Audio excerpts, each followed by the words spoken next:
là. Ouais, la vérité prend les escaliers, le mensonge prend l'ascenseur.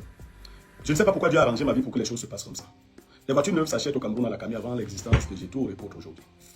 Et je n'ai jamais reçu de l'argent pour acheter des voitures neuves. Et je n'ai jamais reçu de l'argent des mains d'Amougou Belinga pour acheter des voitures neuves.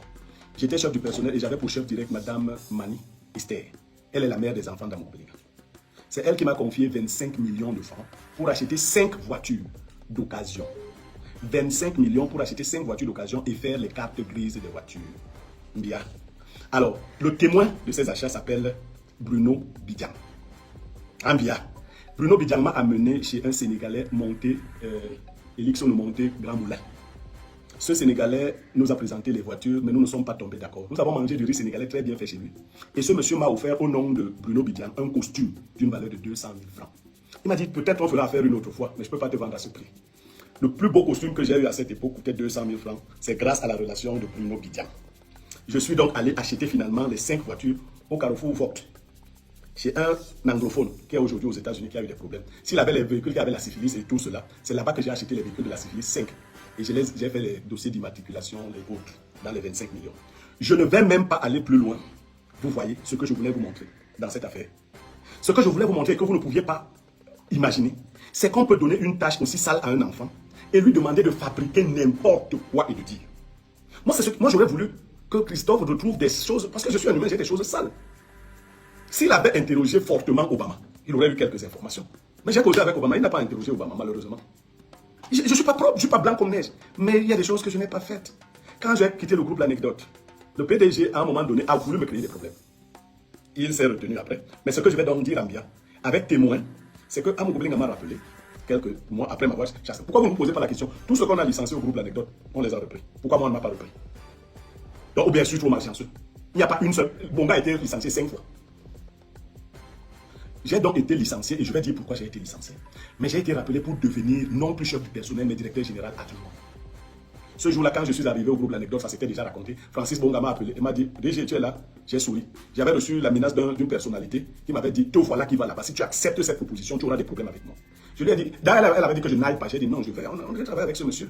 Et quand j'ai dit non, j'avais été reçu par la DRH qui est la sœur d'Amougou Belinga, qui m'ont fait la proposition. Je leur ai dit, je suis très rigoureux. J'avais dit que le jour où je partirai, je ne reviendrai plus jamais.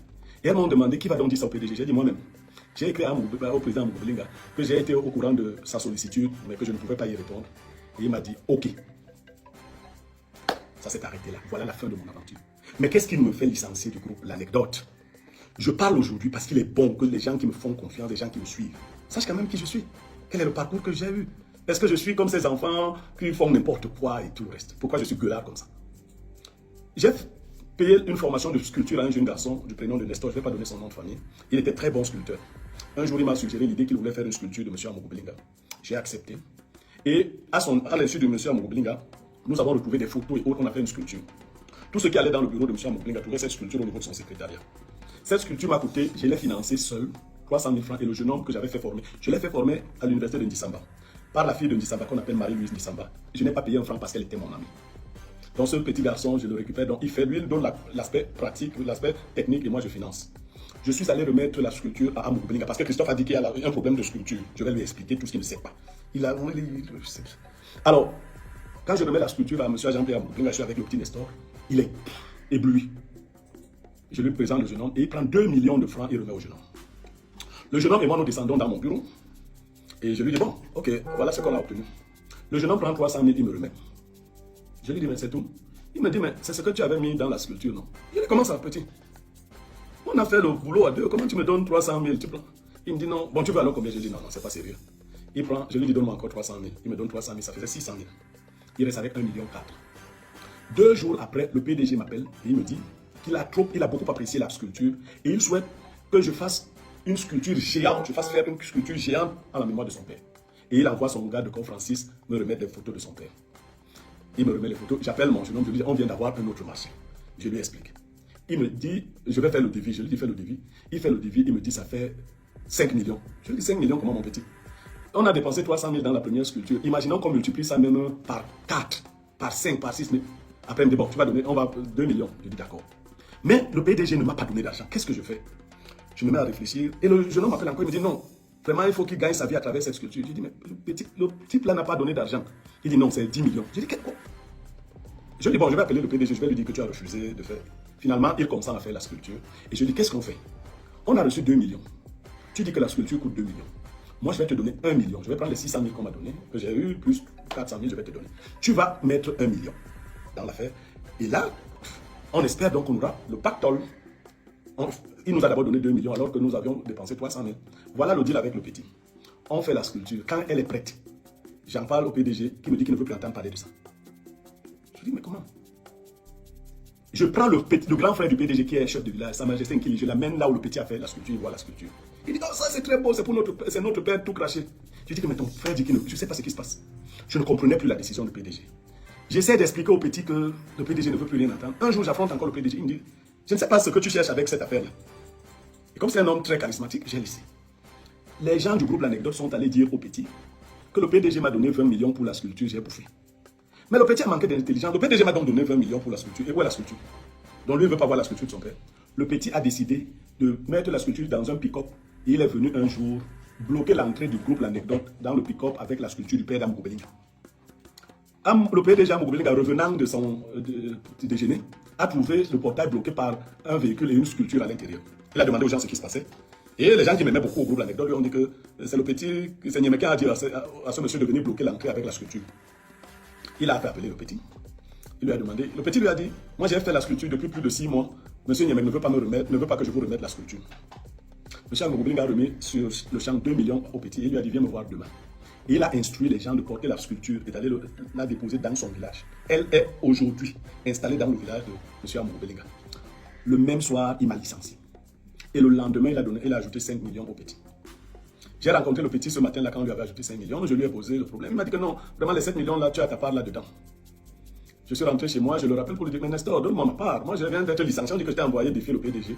Il m'a dit qu'après avoir bien réfléchi, il ne peut plus partager l'argent là avec moi. Parce que lui n'aura plus un autre business maintenant que je ne suis plus au groupe L'Anecdote. Il préfère faire sa vie avec ces 7 millions. Je lui ai dit, Nestor, retiens ce jour. Je te donne 5 ans. On fera les bilans de ce que tu seras devenu. Je fais vite. Un jour, alors que je roulais dans ma grosse patte fine de couleur Bordeaux, je montais la colline de Tropicana pour aller vers un van. J'aperçois Nestor qui marche dans la nuit, il se bat.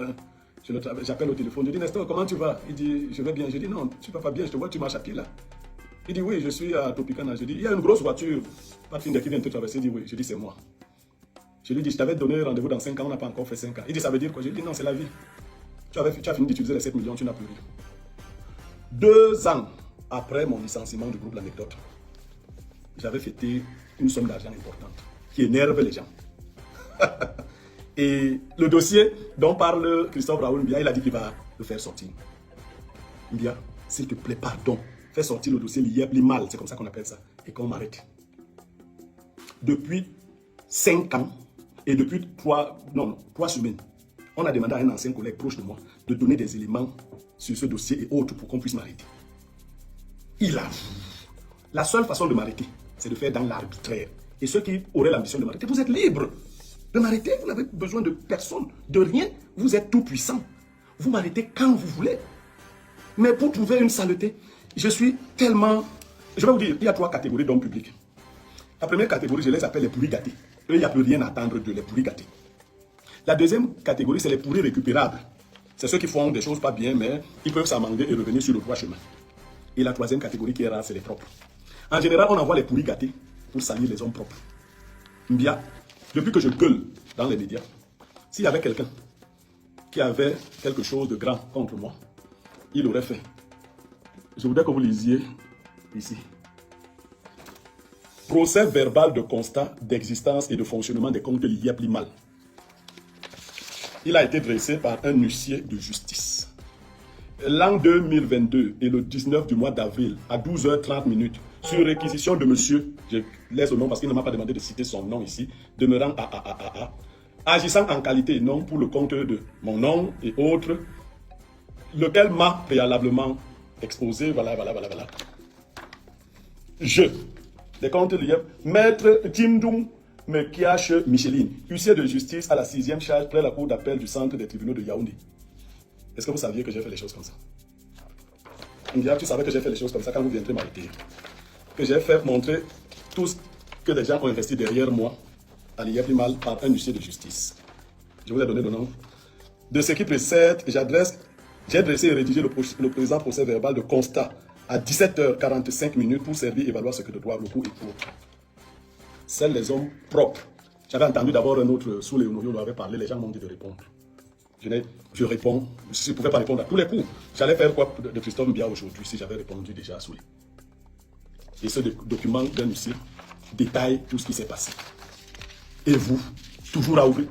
Oui, vous cherchez l'origine, parce que Mbia, tu as dit quelque part une seule chose de vrai, que je me suis enrichi, ou que je suis riche. Je le suis pas beaucoup, mais un peu. Pas beaucoup, mais un peu. Vraiment, pas beaucoup, mais un peu. Je ne veux plus qu'on envoie un enfant. Soyez quand même sérieux. Si c'est Obama qui m'avait parlé, attendez, soyez quand même sérieux. Sélectionnez les gens. Ne faites pas ça quand même. Ne faites pas descendre la République si bas. Je ne veux pas parler de la vie d'un... C'est un enfant. Et quand je l'appelle gamin, là c'est les actes de naissance. J'ai pris quelques actes de naissance de mes enfants. J'ai pris quelques actes de naissance de mes enfants. Ceux qui sont dans les grandes écoles et autres, je ne vais pas... Quelques enfants tiennent leurs actes, je n'ai pas demandé que tout le monde. J'ai 16 enfants. Bien, je ne sais pas ce qu'il fait, s'il a des enfants, s'il n'en a pas, s'il a une femme, je ne sais pas. Mais j'ai une vie quand même. Si je meurs maintenant, on va dire qu'un homme est mort. Si Mbia meurt, on va dire qu'un gamin est mort. Est-ce que quand je dis qu'on va l'enterrer avec la pierre? C'est un enfant, Mbia, vous qui nous suivez, là, faites attention, ne voyez pas les gens porter les costumes. C'est pas ça. Mbia est un enfant, pourquoi vous l'envoyez comme ça? Et s'il est frappé spirituellement, vous pouvez le protéger, que je ne lui porte pas plainte, qu'on ne le mette pas en prison, même quand il fait de la délation. Mais est-ce que vous pouvez le protéger spirituellement? Que je vous envoie certaines informations, des formules que je peux prononcer. Lorsque quelqu'un ment sur moi, je vais donner un exemple. Pour ceux qui sont des autres, ils savent ce qu'on fait dans le 7e degré de la mort. Si je prononce des formules contre un enfant qui ment sur moi, qui ment, vous allez le protéger comment de ça? Vous détruisez la vie des enfants. Vous avez les enfants de l'âge de bien, non? Pourquoi vous ne les envoyez pas comme agneaux de sacrifice? Vous allez encore l'envoyer. Oui, peut-être qu'il est mort spirituellement, mais vous l'envoyez. Bon, vas-y, va parler à Niamey, va parler. Il parle, il est qui? Il a quoi dans le ventre? Il a quoi dans le ventre, l'enfant là, que vous avez envoyé me parler? Si vous êtes des hommes spirituels, vous savez ce que moi j'ai. Il a quoi dans le ventre? Moi, je suis un homme spirituel. Le bébé là, quoi? Pourquoi vous livrez les enfants des gens? Vous n'aimez pas vous avez vos propres enfants, vous les envoyez pas à la guillotine, pourquoi? Vous m'arrêtez, oui. Vous allez me mettre dans une prison humaine, mondaine, matérielle. Mais vous avez déjà mis ces enfants dans les prisons spirituelles. Qui va les enlever des prisons spirituelles dans lesquelles vous les avez plongés? C'est ce que je voulais vous demander. Vous leur avez donné des charges karmiques qui sont très fortes. Qui va leur enlever ces charges karmiques? Parce qu'ils reçoivent un peu d'argent maintenant. Et après, je n'ai pas vu une seule personne recevoir de l'argent d'une mauvaise main et prospérer avec. Aussi longtemps que je me souviens. Les voies de la vérité et de l'amour ont toujours fini par triompher. S'il vous reste quelque chose dans vos cœurs là, un peu juste, même une once de raison et de supplément d'âme, arrêtez. Arrêtez ce genre. Vous n'allez arrêter les gens, mettre les gens en prison, les ceci, les cela, les intimidations, partout. Et tu parles, on va te tuer. Moi, vous me tuez? Oui, je meurs étant un être spirituellement propre. Je mets donc au défi Mbia et toute autre personne qui voudrait parler de moi. On va se mettre devant nos spectateurs et autres. On va prononcer une formule. Et celui qui sera capable de la prononcer, de parler et de continuer de vivre, on fera. Vous comparez quoi? Vous envoyez qui? Si c'est ce genre de personnes que vous avez comme élément pour envoyer, je vais plus... mais il fallait quand même que je rétablisse auprès des gens qui ont une certaine hauteur. Vous voyez tout ce que j'ai présenté là, tout ce que l'enfant a dit.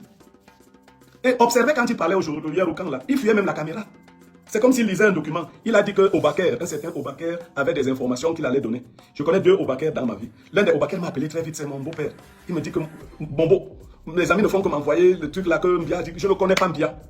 Je ne connais pas, pardon, mon beau. Je lui dis non, laisse là. Je connais leur technique. Et voilà, c'est des teasings et on envoie des trucs comme ça. Alors, qu'est-ce que Obaker va dire? Mais est-ce qu'un homme propre a peur de ce que quelqu'un va dire? Je ne suis pas là-bas. Obama était dans cette maison le 2 avril à mon anniversaire. Son discours était, c'est enregistré. Si vous voulez connaître un homme honnête, l'exemple de l'honnêteté et de l'intégrité, c'est Blériot Niemek. Je vais vous citer les gens qui étaient là. Il faut faire attention, respecter les gens. Respectez les gens. Mon Dieu, respectez les gens. Je suis un self-made man et je continue mon combat. Vous pouvez m'interrompre humainement, mais je vais vous dire, pour ceux qui auraient de telles idées, telles ambitions. Le niveau spirituel qui est le mien est tel que l'homme qui prendra sur lui de m'avoir fait le moindre